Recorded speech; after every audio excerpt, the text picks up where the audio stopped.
Kita harus mencintai dan menerima orang lain apa adanya. Menurut saya, itu statement yang cukup berbahaya. Kenapa berbahaya? Karena kalau kita terapkan dalam kehidupan sehari-hari, bermasyarakat, bahkan dalam parenting, ini akan sangat berbahaya karena tidak mengajarkan apa-apa. Misalnya dalam parenting ya. Dalam parenting kita tahu ketika anak melakukan kesalahan, kita wajib untuk mengkoreksinya. Kita wajib untuk memberikan pengertian bahwa sesuatu ini salah atau tidak boleh. Kalau misalnya selama anak ini tumbuh besar, kita terus-menerus memberikan pengertian bahwa kamu akan diterima apa adanya terus-menerus, tanpa kamu harus melakukan sesuatu yang benar, maka kamu sedang mengajarkan sesuatu yang salah. Kamu sedang membesarkan seorang monster nanti ke depannya. Dan nanti anak ini akan tumbuh besar tanpa tahu mana yang benar, mana yang salah. Karena manapun yang aku lakukan, aku akan tetap diterima sama orang tuaku terutama. Tapi nanti ketika dia turun ke masyarakat, dia baru akan menyadari ada sesuatu yang berbeda. Tapi dia tidak tahu kalau apa yang dia pelajari yang salah itu harus dia tidak lakukan lagi. Dia malah menganggapnya masyarakat inilah yang salah. Gitu loh, bahayanya di situ.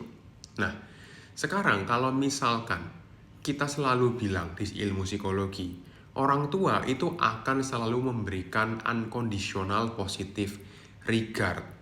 Itu memang betul, orang tua itu akan selalu menerima, akan memberikan sayang, akan memberikan penerimaan, cinta yang unconditional, memang. Tapi bukan berarti seorang anak itu akan harus terus-menerus diterima meskipun dia melakukan kesalahan. Bukan seperti itu. Sama sekali bukan seperti itu. Kita menerima anak kita mau jadi seperti apa. Anak kita mau sepintar apapun tetap anak kita. Anak kita mau sejahat apapun tetap anak kita. Itu yang namanya unconditional positive regard. Memang. Tapi kita juga jangan lupa mengajarkan bahwa ini loh yang salah, ini loh yang nggak boleh, ini loh yang harusnya kamu lakukan, kan seperti itu. Sehingga kita jadi menyadari bahwa yang namanya penerimaan, yang namanya cinta itu kondisional. Jadi kalau misalkan dia punya teman nanti ketika dia sekolah, ketika seorang anak ini sekolah, ketemu temennya, bersosial, dia akan bisa menyesuaikan diri. Oh, jadi begini caranya supaya aku bisa diterima sama orang lain. Oh, begini caranya supaya aku dicintai oleh orang lain. Aku harus jadi orang yang seperti apa? Mungkin akan ada perdebatan, ada pro kontra. Oh, jadi masa aku harus ngikutin keinginan orang lain? Oh, masa aku harus selalu jadi apa yang orang lain inginkan? Pada intinya bukan seperti itu sebetulnya. Tapi apakah kamu ingin diterima oleh orang lain? Apakah kamu ingin dicintai oleh orang lain? Dan apakah kamu ingin mengikuti norma, moral, etika yang dimiliki oleh sekelompok orang tersebut? Kalau memang cocok dengan apa yang kamu pikirkan, kamu boleh lakukan. Tapi kalau tidak, ya kamu nggak boleh ngeluh. Kamu tidak boleh memaksa orang-orang tersebut untuk mengikuti kamu. Karena kan kamu yang nggak cocok dengan mereka, kan gitu.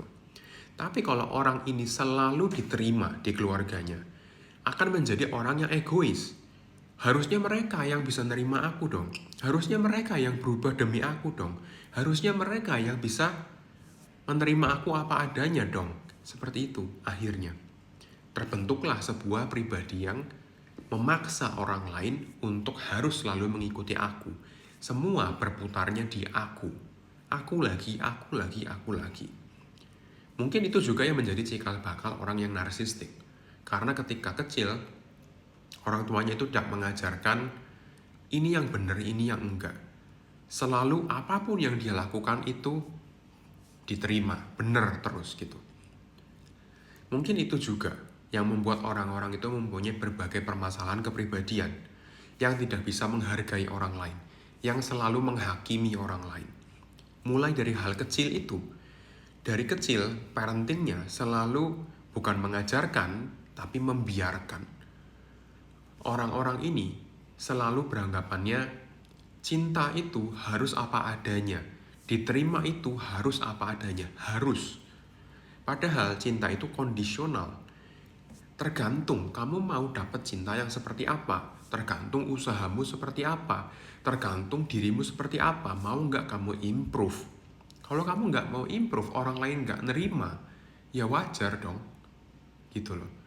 Jadi kalau misalkan kamu nggak ngelakuin apa-apa, tapi kamu berharap hasilnya luar biasa baik, kan nggak adil juga. Seperti itu ya. Mungkin pembahasannya itu nggak linear gitu ya, agak melenceng ke kanan kiri gitu ya. Tapi kalian seharusnya mendapatkan inti dari apa yang saya bicarakan hari ini.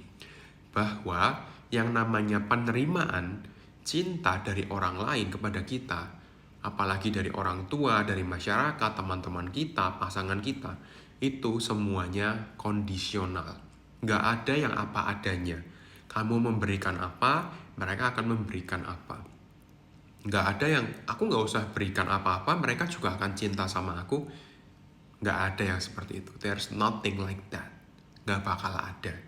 Kalaupun ada, orang-orang yang memberikan cinta itu mungkin orang-orang yang selfless mungkin ya, orang-orang yang frustrated mungkin.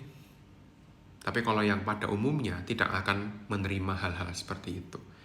Dan kita juga sebagai orang yang normal dalam tanda kutip, kita juga akan memberikan effort yang lebih kan untuk disukai ataupun dicintai oleh orang lain atau diterima gitu. Ya. Kurang lebih seperti itu yang ingin saya bicarakan dalam video hari ini. Semoga sih bisa dipahami dan salam sehat jiwa untuk kita semua.